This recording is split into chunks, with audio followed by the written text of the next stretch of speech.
It's the end of the bus wire, and then in this video it's about time I wire up my layout, and I hate electrics, so this isn't going to be fun. Okay, so why do I want to wire up my layout? Well, firstly, it's something that most layouts need to happen. Obviously it'll improve the running of the locos, obviously with sidings and stuff like that. If you've just got two power points going onto the track, if it's twin track, then obviously that power has to go around the whole layout. If you put dropper wires in and have a bus wire underneath, obviously then you'll have power going to each side, into each part of the track, wherever you want to wire it, so you'll get a better flow of electricity, so obviously you won't get stuttering on points and light flicker. Well, that's the plan anyway. So I will very quickly show you what here is in front of us today. I paid a trip up to Halfords. Halfords, you can pick all this stuff up from your local electrical shop. You could probably pick it up from B&Q, Halfords. I just picked Halfords because I know they all had it in stock. You can just go and pick it straight off the shelf, and it's quite cheap. All this came to £11, excluding the dropper wires, which I'll get onto in a moment. So over here we have red and black, if it's going to focus. 5 amp cable, black. 7 meters long. I don't need that much, so there's going to be a lot spare, but I can keep it for when I wire up the garage layout. I went for 5 amp because this is 00 gauge. I won't be putting any more than 5 amp through. You can get silly amount of amp wire. You can have really thick wire, you can have really thin wire. One thing I will say is don't get like a 1 amp or 2 amp cable. Don't get a really thin one, because obviously it's not going to be good enough for the job in hand. I believe my Gauge Master controller puts out 2 amp, so 5 amp is plenty, and as you can see it's not too thick, not too heavy or bulky, which you don't need. Red, I've obviously gone for the live, the positive side, and black is for the earth, or the negative.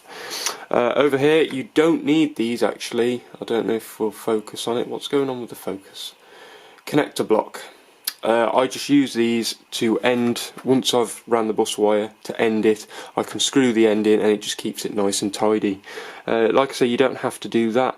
Some people think that a bus wire runs in a continuous loop. It doesn't, especially for DCC.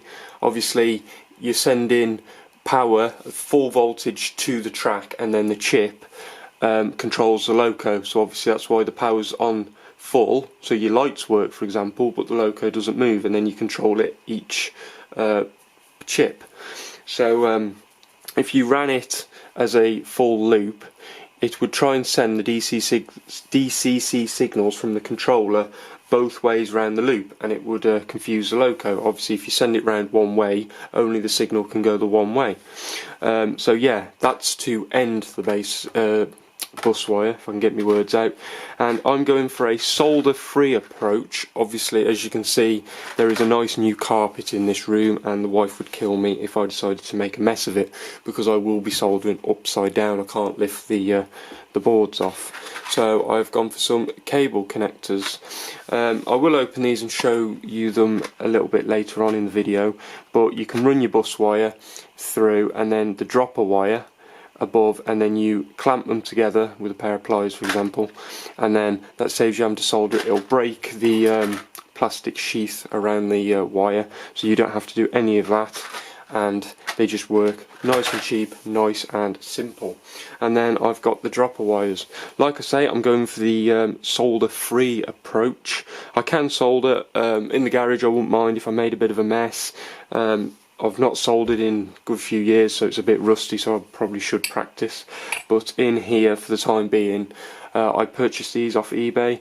They are just Pico, I don't know if you're gonna, there you go. It's a rail joiner with a very thin piece of wire, very nicely soldered onto the back, and then it drops down, and you can see the other end. Obviously you can see the metal inside the sheath. That's if I was going to wire it to the bus wire. I'm not. I'm using the connectors, so I can ignore that and just place some on the plastic insulation. I bought 24 for about £12–13. Obviously it's cheaper if you solder, but if you wanted to, like I say, go down the no solder route, then this is a good way to go. Okay, so the first thing that you'll need to do is decide where you want to put the dropper wires. Now this is quite important. Obviously you want to make sure that you put them on each powered track that you, well, obviously you want to power, and sidings. You can put them right on the exit of a point, for example. Obviously you've got two fish plates there. I've gone for the track behind, and then obviously this track will run off down here, so then the power is sort of central but closer to the point. Obviously I'll put them on the other side of the point as well. But very quickly, if we zoom in, that's as zoomed in as we can go actually, you can see I've put the fish plates with the wires on the piece of track. If we just pop the track out, it's a bit stiff. As you can see, there is nothing special about that. Literally they just slide on, and then you can see that the dropper wires drop down. As you can see, the one sits higher than the other, so I might actually turn that one around. But as you can see, I have very roughly, I don't know if you can see them two black dots are where the holes that I'll have to drill. I've got the drill behind me. I'll have to drill a couple of holes, and then obviously I can drop the wire down to come underneath the baseboard. Before I start worrying about the bus wire, I'm going to make sure all the dropper wires are drilled through and they're hanging down underneath, because then that gives me an idea where I need to run the bus wire. Because obviously if we zoom out, we have the siding here and we've got the far running line over there. If I put the bus wire in the middle, which was my plan, these aren't long enough. If they're over there, they won't reach over here, for example. So I think I'm going to run the bus wire from this end up, round and back down, and obviously terminate it in one of the block connectors down here, so then obviously the wires aren't pulled tight, so there's quite a bit of free play. So if I do need to do any track work in the future, obviously I can. So I'm going to get my drill out, and then I'm going to drill the holes.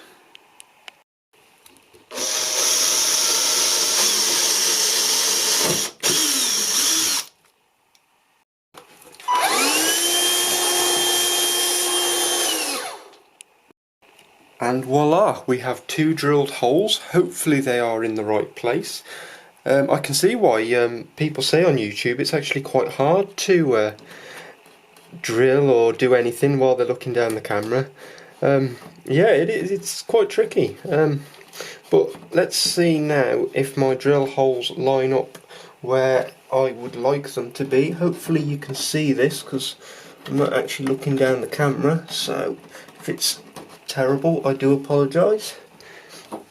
And there we go. So I don't know how well you can see that. I might take the camera off the tripod so you can see it, but if I lay the next piece of track, oh, I've got fish plates galore going on here. I've got two on here and two on here, so I'll sort that out. I'll put the track down, and then yeah, I think that is a successful attempt at putting the dropper wires. Okay, so as you can see, or as you can't see in this case, the dropper wires drop just down there. If I lift it up, there you go, you can see that is perfect. Because they're brand new fish plates, obviously they are lovely and tight, so I don't want to mess about with that now, pulling it in and out, because all I'll do is loosen it. I've left a very slight gap as well. I don't know how well you can see that for track expandage, because I suffered from that hugely last year. On the old layout. That was one reason for its demise, and it was a great shame. But yeah, so I'm just going to crack on now, go around and do that another 12 more times. So wish me luck. Okay, so a quick progress report. As you can see, I have done a few now. I am starting to get a bit tired and a bit bored of it. I hate electrics, but if we quickly pop up to the surface level, you can see absolutely nothing, which I suppose is good. A top tip: measure, measure, measure, make sure you're happy with the position, make sure you drill the holes in the right place. So far I'm quite lucky, I've not messed up, but it's so easy to do. And another top tip as well, make sure whatever colour you choose, whether you choose positive, negative or vice versa, make sure every time you do it the same way.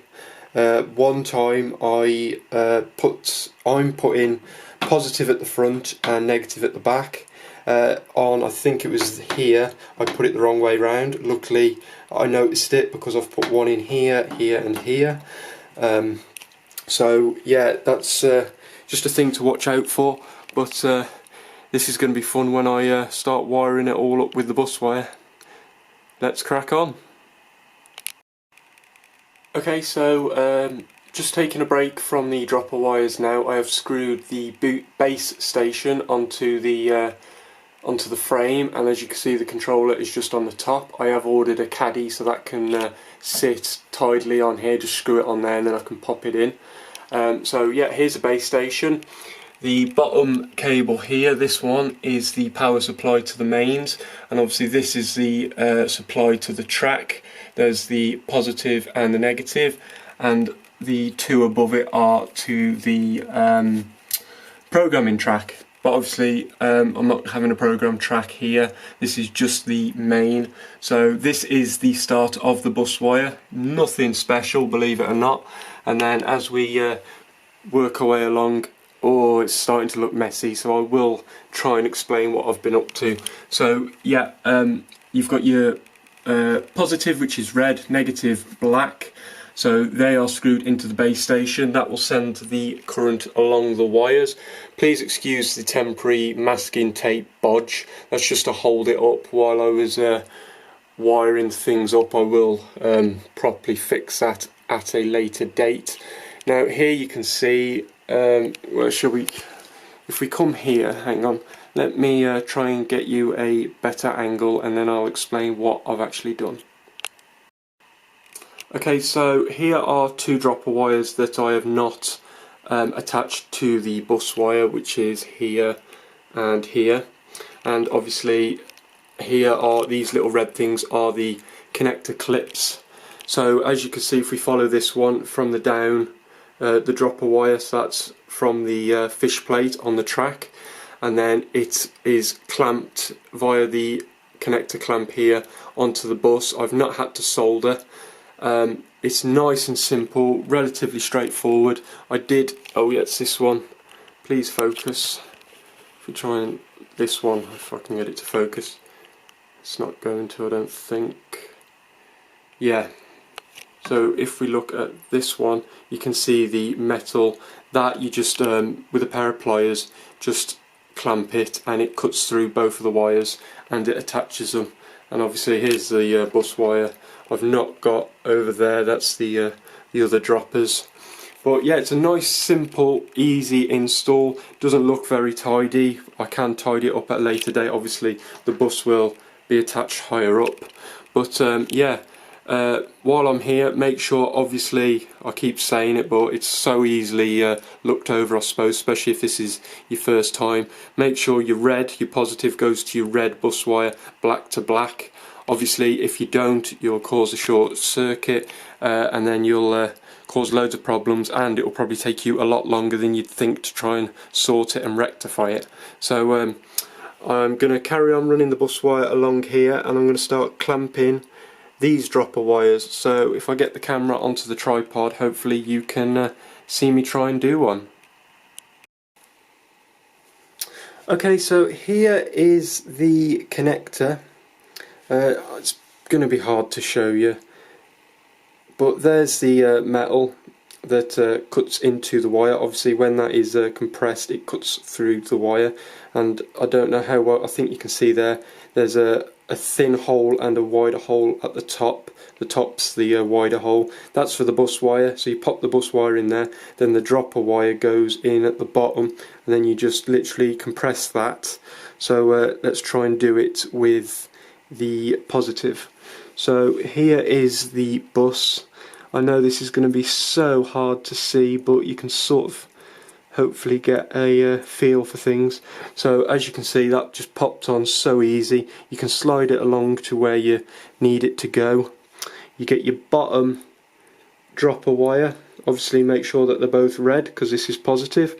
Push it through, as you can see it comes out the other side, so you know it's definitely gone through.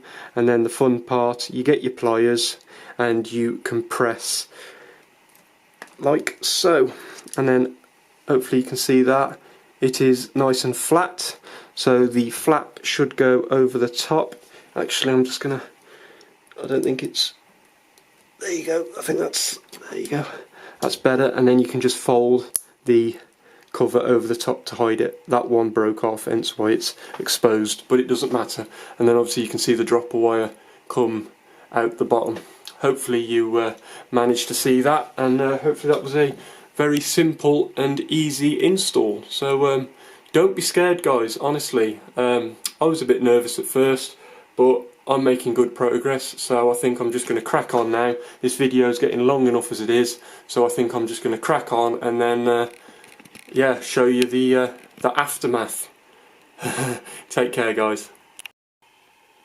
Okay, so I've wired all the droppers. I'm at the other end of the layout now. So to finish the bus wire, which is here and here, I've just screwed them into a block connector. I won't be connecting anything else to this, but obviously it gives you the option to. You can, obviously I had 3 just so I could keep them apart. And then I've just put some double-sided sticky tape over here, and I'm just literally going to stick that into place like so. Hopefully that'll stay, and that is the end of the bus wire. And then, oh, right, so just after a little cut and shut, it is now officially attached. That is the end of the bus wire. So if we come back out, you can obviously see all the mess of the wiring that's here. I know it looks messy.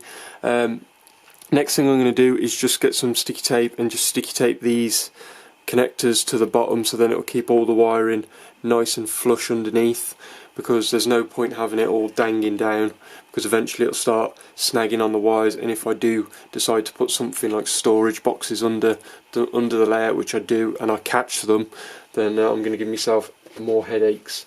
So yeah, that's it. So I think we need to end the video on some nice running shots to show that all these dropper wires and the bus wire was worth all this effort.